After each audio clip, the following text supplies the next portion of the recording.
Hey guys, so this is the Audiocular X KZ Castor Pro X. And this right here is the improved bass edition. Now this collaboration was made with a very simple purpose: convenience. Because this lets you simply plug it into your device and you're good to go without the hassle of getting a separate DAC to power these. But this convenience came at a cost, which I'll explain in a bit. So make sure to watch this till the end before placing your order. And of course, I'll keep comparing it to the OG Castor Pro as well, so that you guys can make a very informed purchase decision. Alright then, let's begin. So the Castor Pro X comes in its typical eco-friendly packaging, nothing too fancy at all. Inside the box you get the user guide, numerous pairs of different size Audiocular Atmos ear tips, this little tool to move the tuning switches on the in-ear monitors, the silver plated cable with 2-pin connectors on one end, an inline microphone with multifunction control buttons, and it ends in a Type-C jack. And of course you get the Castor Pro X in-ear monitors themselves.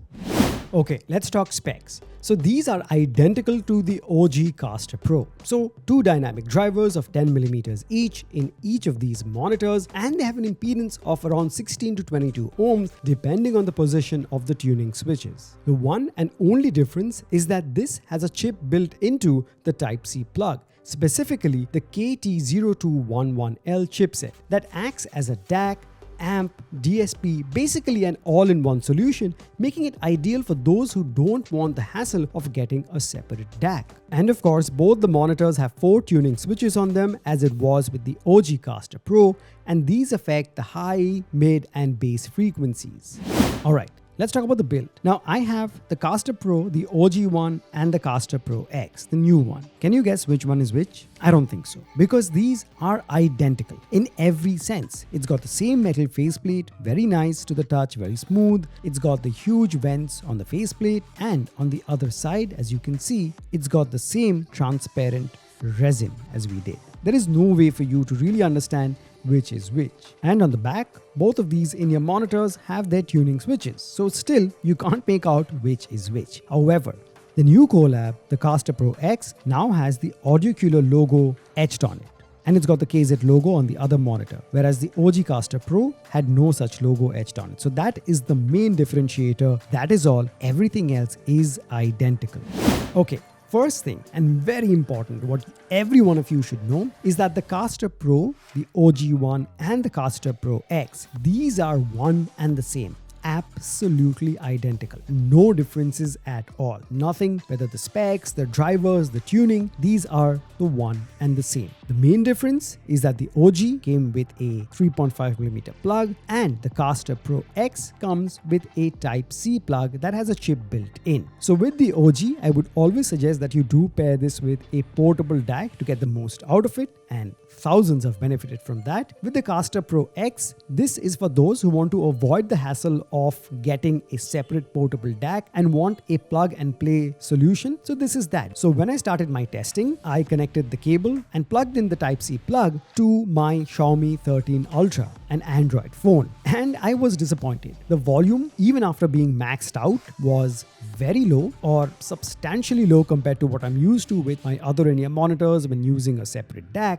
And knowing how good, how powerful the Castor Pro is, the sound was weak. While it was clean, the treble extension was, very pristine. The vocals were mellow. Everything sounded weak. It wasn't nearly as good, as impressive as the OG Castor Pro. I was continuously trying to max out the volume, trying to see what's wrong, if the connection was loose, but nope, it just didn't sound nearly as good as the OG Castor Pro. So then I plugged in the OG Castor Pro with one of the DACs that I use, and immediately I was blown away by the beautiful and robust sound of the Castor Pro. And that got me thinking, the problem is not the Castor Pro X, it was the cable, the Type-C plug. Now, just to be sure, next I brought in my iPhone. So I used the 16 Pro Max. So I plugged in the Castor Pro X with its Type-C plug to my iPhone. And lo and behold, the volume was back. It was much louder, and it sounded close to 85% of what the OG Castor Pro sounds with a separate DAC. So few things become clear. Number one, this Type-C plug, the chipset it packs in is a very efficient chipset, but when it comes to Android phones, it just sounds inferior. Because as soon as I plugged the same setup into my iPhone, I got back 85% of the volume, the sound quality took a huge leap forward, and it sounded almost as good as the Castor Pro X does with a separate DAC. So definitely the device I plugged it into, whether it's Android or iPhone, that made a very substantial difference. So that's one thing that you should definitely keep in mind. However, even after plugging into my iPhone, the Castor Pro X had something missing that the OG Castor Pro with its 3.5mm cable and the separate portable DAC offered. Again, I'm not saying there is any difference in the tuning. It's the cable that's making all the difference. As you know, these have detachable cables. They are in their detached position right now. So I plugged in the 3.5mm cable on the Castor Pro X, plugged in the portable DAC,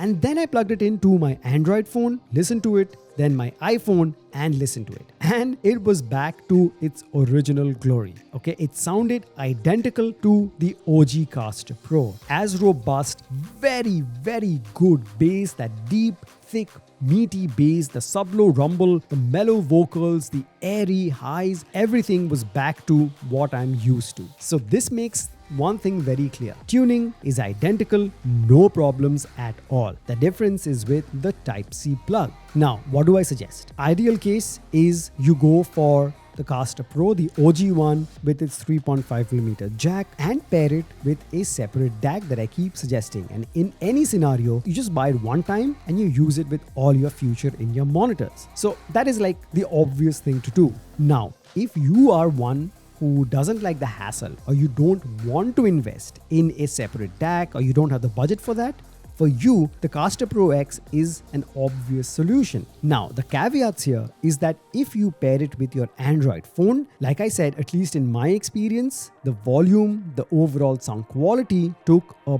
big hit. However, if you own an iPhone and you plug in this Type-C plug, you're going to get back 85% of what the Castor Pro can actually sound like. I mean, this is a very weird prerequisite that you should only get the Castor Pro X if you own an iPhone. That's like a bit crazy and impractical. But again, if you already own an iPhone, then the Castor Pro X can be a hassle-free solution, no external DAC needed, and you can just plug it in and play. You can't really go wrong with either of these, but now I've laid all the facts on the table, and based on the disadvantages and the advantages that I mentioned, make a very informed purchase decision so that you don't regret after buying these.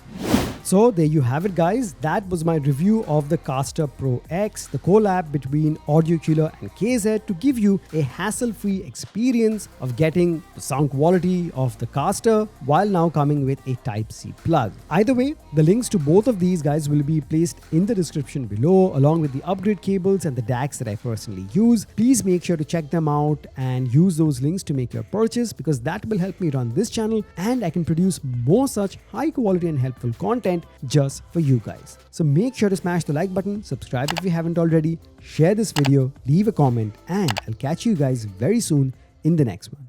Cheers.